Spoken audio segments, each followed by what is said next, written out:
Meme, intro और main content से पहले एक इंपॉर्टेंट अनाउंसमेंट। जहां आज की इस वीडियो के अंदर मैं 25 सब्सक्राइबर्स को देने वाला हूं YouTube प्रीमियम की सब्सक्रिप्शन। तो हाँ, आपको एड्स नहीं देखने पड़ेंगे उसके बाद। तो वीडियो को एंड तक जरूर देखना to get a chance to win YouTube premium subscription. Fascinating. What the shit? Well, it came, and then the niggas just tryna miss what I said. Your man's a bitch, you put a purse on him. Get him well, nigga, before I ran tests on him. I'm the general, I can be worth something. My soldiers is ready to put a black. Marvel cinematic universe की movies के अंदर Avengers end game के अंदर हमने Tony Stark को लगभग खो ही दिया था। लगभग इसलिए क्योंकि उसके मल्टीवर्स से आने के होप्स हमें उस टाइम पर लग रहे थे।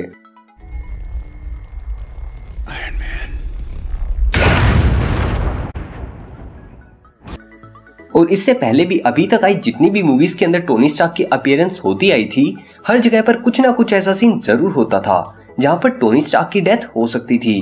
और व्हाट इफ ने उन्हीं चीजों को डिस्कवर किया, जहां पर जिस भी एपिसोड के अंदर हमें टोनी स्टार्क देखने को मिला वहां पर उसकी मृत्यु हो ही गई।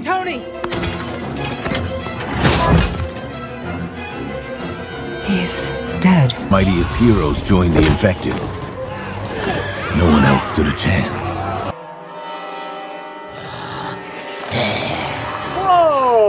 The difference between you and me, that you can't see the difference between you and me. It's evolution. Only a primitive mind would fail to see the distinction, which is why you have to die. हमको मारो, हमको जिंदा मत छोड़ो सालो। हम कोई मंदिर का घंटा है कि कोई भी आके बजा जाता है। तो क्या इस चीज से मार्वल स्टूडियोज वाले ये चीज दिखाना चाहते हैं कि आयरन मैन की डेथ मार्वल के यूनिवर्स के अंदर एक एब्सोल्यूट पॉइंट ऑफ टाइम है, जिसके अंदर उसकी डेथ हर यूनिवर्स के अंदर होनी जरूरी है। हाँ खैर, अमर तो है नहीं तो कभी ना कभी डेथ होनी थी। टोनी स्टार्क की डेथ से रिलेटेड मेरे पास एक काफी इंटरेस्टिंग फैन थ्योरी है, उसके बारे में हम किसी और वीडियो के अंदर बात करेंगे। लेकिन क्योंकि टोनी स्टार्क की डेथ हो चुकी है तो इस वजह से अभी भी हमारे दिमाग में एक क्वेश्चन तो है कि अभी तक दिखे टोनी स्टार्क के आर्मर्स में से सबसे ज्यादा पावरफुल आर्मर्स कौन से हैं। तो ऐसे आर्मर्स में से दो आर्मर हैं मार्क 49 और मार्क 50 आर्मर।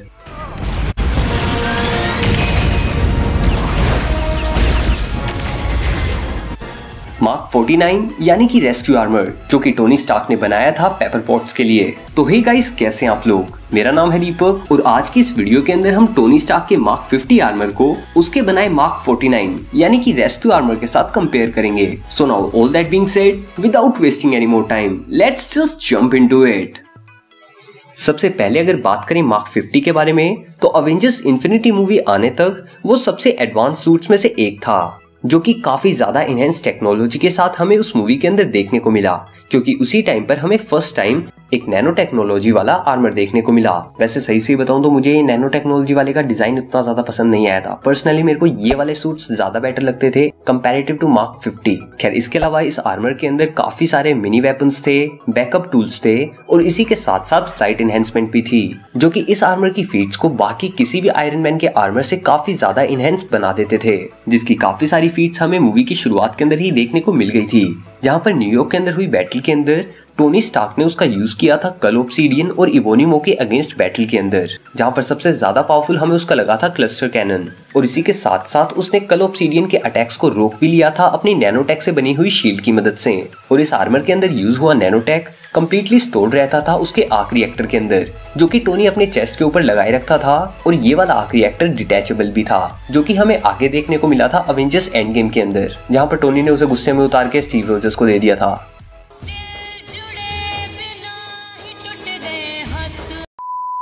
तो इस न्यूयॉर्क बैटल के बाद इस आर्मर ने टोनी स्टार्क की मदद की थी बैटल ऑफ टाइटन के ऊपर भी, और उससे पहले क्यू शिप के ऊपर चढ़ने में भी इस आर्मर के फुट थ्रस्टर्स ने ही टोनी स्टार्क की मदद की थी वहां पर सक्सेसफुली रीच करने में। और बैटल ऑफ टाइटन के अंदर हमें इस सूट की स्ट्रेंथ और ड्यूरेबिलिटी एक नेक्स्ट लेवल पर देखने को मिली, जहां पर इसने पावर स्टोन से हुए अटैक को भी संभाल लिया था। और इसी के साथ साथ अपनी मिसाइल्स, मिनी वेपन्स और डिफरेंट टूल्स की मदद से उसने मैड टाइटन थैनोस की इम्पेनिट्रेबल स्किन तक को चीर दिया था।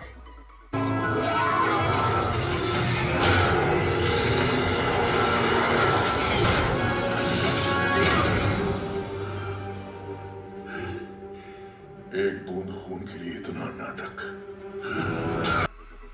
हाँ, हालांकि उसने थैनोस का कुछ बूंद खून ही निकाला, लेकिन वो भी सच में एक काफी ज्यादा बड़ी फीट थी, क्योंकि उसका आर्मर किसी काफी स्ट्रॉन्ग कॉस्मिक मेटल से नहीं बना हुआ था, जैसा कि थोर का वेपन स्टॉर्म ब्रेकर बनाया गया था उन मेटल की मदद से। इन स्पेसिफिक फीट्स के अलावा अगर बात करें कि इस सूट के अंदर एक्चुअली कौन सी एबिलिटीज हैं, तो भाई गिनने के मामले में वो बहुत सारी निकल जाएंगी, जिनमें से आधी पावर्स को सुनकर तो तुम्हें ये भी नहीं पता होगा कि एक्चुअली वो पावर है क्या।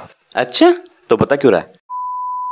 बट फिर भी थोड़ा सा थ्योरेटिकल ज्ञान तो पहले ही देते हैं। तो इस आर्मर की फीट्स के अंदर इंक्लूडेड है flight, shields, repulsors, missiles, unibeam, repulsor cannons, cluster cannons, blades, और वो भी दो तरह की, जो कि है हैंड ब्लेड्स और एनर्जी ब्लेड्स। इसके अलावा advanced laser system, nanite manipulation, micro missiles, suit materialism, nanite relocation, katar, power mallet, foot thrusters, gauntlet constrain, wings, और इसके अलावा और भी काफी सारे मिनी वेपन्स।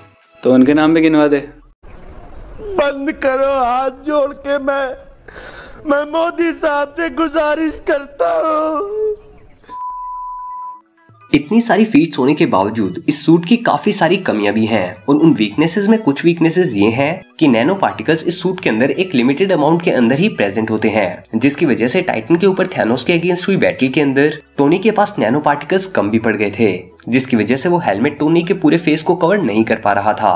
और दूसरी चीज ये कि इस आर्मर के साथ जो एआई कनेक्टेड थी, उसका एक्सेस टोनी के पास सिर्फ अर्थ के ऊपर ही था, और जब टोनी क्यू शिप के साथ टाइटन के ऊपर आया तो उस एआई के साथ इसका कनेक्शन ब्रेक हो गया था। मार्क 50 के बाद अब बात कर लेते हैं मार्क 49 यानी कि रेस्क्यू आर्मर की, जो कि टोनी स्टार्क ने बनाया था पेपर पोर्ट्स के लिए। और ये एक्शन के अंदर हमें देखने को मिला अवेंजर्स एंड गेम की फाइनल बैटल के अंदर, जिसके अंदर न्यू जनरेशन आर्क रिएक्टर का यूज किया गया था, वो भी काफी सारी एनहेंसमेंट के साथ। और इसका डिजाइन काफी हद तक इंस्पायर्ड था कॉमिक से और एनिमेटेड शोज से, जैसा कि इसका कलर भी हमें देखने को मिला, जो कि था पर्पल और गोल्डन एक्सोसूट। इसके अंदर दिखने वाले वेपन्स इंस्पायर्ड थे वॉर मशीन मार्क 4 से, और इसका डिजाइन इंस्पायर्ड था मार्क 50 आर्मर से, और इसको पावर दी जाती थी 20 माइक्रो RDS से, जो कि इसके अंदर इंस्टॉल थे। और इसको टोनी स्टार्क ने मेनली बनाया था सर्च और रेस्क्यू ऑपरेशंस के लिए, बट क्योंकि ये आर्मर पेपर पोर्ट्स के लिए बनाया गया था, इसलिए टोनी स्टार्क इसके अंदर कोई भी कमी नहीं छोड़ना चाहता था। और यही रीजन था कि इस सूट के अंदर हाईली एडवांस्ड वेपन्स भी इंस्टॉल थे। और हाँ, वेपन्स के मामले में टोनी स्टार्क कोई कमी नहीं छोड़ता, यहाँ तक कि उसने एक हाई स्कूल स्टूडेंट यानी कि पीटर पार्कर को ईडिथ दे दिया था, जिसके पास सैटेलाइट ड्रोन्स अवेलेबल थे, जिससे वो पता नहीं क्या कुछ नहीं कर सकता था। तो मतलब इस मामले में टोनी स्टार्क कुछ ज्यादा ही ओवरथिंकिंग कर लेता है, जैसा कि हमने रिसेंटली व्हाट इफ के एपिसोड नंबर 9 के अंदर देखा था। How do we put a suit of armor around the world? Around the galaxy? कुछ भी बंदे को हर जगह आर्मर चाहिए बस। टोनी के बाकी सारे आर्मर्स की तरह इसके कॉम्पोजिशन के अंदर भी गोल्ड और टाइटेनियम का अलॉय यूज किया गया था, प्लस इसके अंदर कोलैप्सिबल हेलमेट और उसी के साथ साथ इंफ्रा स्कैन भी मौजूद था, जो कि मार्क 50 के अंदर नहीं था और आगे चलकर मार्क 85 के अंदर ऐड किया गया था। और अगर बात करें वेपन्स की, तो इसके अंदर रिपल्सर्स, जो कि प्लाज्मा ब्लास्ट और यूनिबीम को भी इंक्लूड करता था, वो मौजूद थे। और उनकी स्ट्रेंथ का अंदाजा आप इस बात से लगा सकते हैं कि अवेंजर्स एंड गेम की फाइनल बैटल के अंदर उसने अपने सिंगल ब्लास्ट के अंदर एक नेक्रोक्राफ्ट को डिस्ट्रॉय कर दिया था। अब फाइनली इन दोनों सूट्स की बात करने के बाद हम देख लेते हैं इनका कंपैरिजन कि इन दोनों आर्मर्स के अंदर कौन सा आर्मर बेटर है। जहाँ पर सबसे बड़ा डिफरेंस इनके बीच में ये है कि मार्क 50 के अंदर नैनोटेक का इस्तेमाल किया गया था, जबकि मार्क 49 यानी कि रेस्क्यू आर्मर के अंदर नैनो टेक्नोलॉजी का यूज नहीं किया गया था। लेकिन जैसा कि टोनी स्टार्क ने अवेंजर्स एज ऑफ अल्ट्रॉन के अंदर कहा था कि वो पूरी दुनिया के अराउंड एक आर्मर बिल्ड करना चाहता है। अब भले ही वो पूरी दुनिया के अराउंड वैसे तो आर्मर नहीं बिल्ड कर पाया, लेकिन उसने अपनी दुनिया के अराउंड तो एक आर्मर बिल्ड कर ही दिया था। और नैनो पार्टिकल्स के यूज ना होने की वजह से मार्क 49 यानी कि रेस्क्यू आर्मर अपनी मर्जी से डिफरेंट वेपन्स को फॉर्म नहीं कर सकता, जैसा कि मार्क 50 कर सकता है। और वैसे भी मार्क 49 को बनाया ही गया था सर्च और रेस्क्यू ऑपरेशंस के लिए। तो हाँ, मेरे अकॉर्डिंग तो इस कंपैरिजन के अंदर मार्क 50 मार्क 49 से बेटर आर्मर है। लेकिन फिर भी अगर आपका ओपिनियन मेरे ओपिनियन से वेरी करता है तो उसे नीचे कमेंट्स के अंदर हमारे साथ जरूर शेयर करना। और अगर आपको ये वीडियो पसंद आई हो तो इसे लाइक करना मत भूलना। इस वीडियो का लाइक टारगेट रखते हैं 2500 लाइक्स का, जल्दी से कंप्लीट कर डालो यार, क्योंकि इस बार लाइक टारगेट कंप्लीट होने के बाद ही मैं गिव अवे का रिजल्ट अनाउंस करूंगा। तो हाँ, आज की इस वीडियो के अंदर भी हम एक गिव अवे करने वाले हैं, जिसके अंदर मैं गिव अवे कर रहा हूँ 25 सब्सक्राइबर्स के लिए YouTube प्रीमियम की सब्सक्रिप्शन का, जिसके लिए सिंपली आपको इस वीडियो को लाइक करना होगा, चैनल को सब्सक्राइब करना होगा और मेरे टेलीग्राम ग्रुप को ज्वाइन करना होगा। क्योंकि टेलीग्राम ग्रुप के मेंबर्स के अंदर से ही विनर का सिलेक्शन किया जाएगा और अगर आप सिलेक्ट होने के बाद चैनल के सब्सक्राइबर हुए तो आपको YouTube प्रीमियम का सब्सक्रिप्शन दे दिया जाएगा।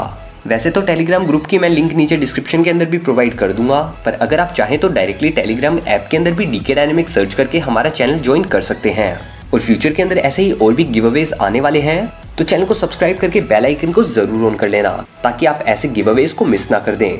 सुपरमैन और थोर के बीच एक एपिक कंपैरिजन देखने के लिए लेफ्ट वाली वीडियो के ऊपर और डार्क डॉक्टर स्ट्रेंज और विस्ट्रोन के बीच कंपैरिजन देखने के लिए राइट वाली वीडियो के ऊपर क्लिक करें। तो गाइस इस वीडियो के लिए इतना ही, मैं मिलता हूँ आपसे अगली वीडियो में। Until then be dynamic and don't fear to do what you love. Peace.